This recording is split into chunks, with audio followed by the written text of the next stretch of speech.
姿的问题啦，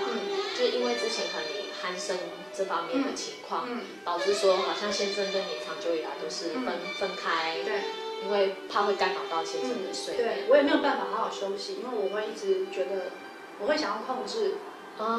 就会变成让自己好像睡眠的时候受到一种对，睡得小心一点。然后我会经常想说我先不要睡，我多撑5分钟让他睡着。但事实上，根据他的回馈是，我根本一下就开始打呼了。对啊，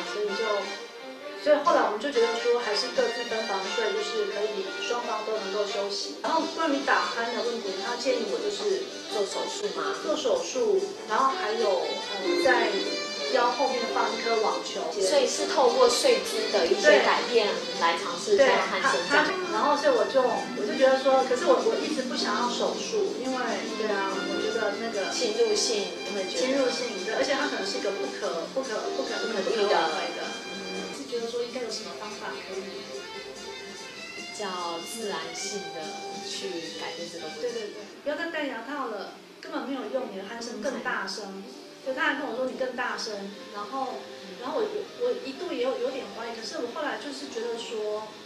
就是我的身体状况是比先前好的，所以我觉得说这应该只是一个过渡时期。是觉得，因为其实我觉得戴牙套真的是很轻松的一件事，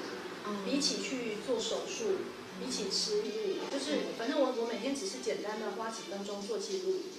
然后你一段时间你再回顾这个记录，你才发现说，其实你身体确实是有进步。对，就我在看我刚出诊的时候所填的那个记录表，我才发现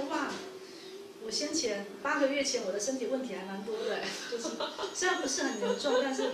它确实是，对。其实我们现在一直是就是可以同房睡的状况，对，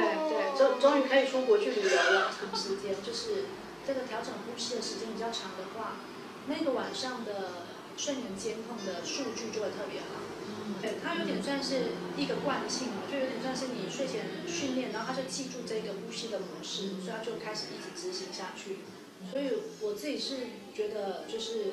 那种调整是对你睡前调呼吸好像对啊是蛮有帮助。对于打呼的，如果你是要治疗打呼的话，那像你现在你有没有那种经验，是你甚至没贴也没戴？你有没有观察到那个情况是怎么样？我有试过，对啊，其实我戴牙套以来，我一直几乎都是有戴。对，你是全勤奖差不多就是，那我如果有没有戴，是我刻意有点想要试试看，就是比较一下到底。然后我发现，即便我没有戴牙套，我还是有贴就是因为已经习惯贴嘴巴了，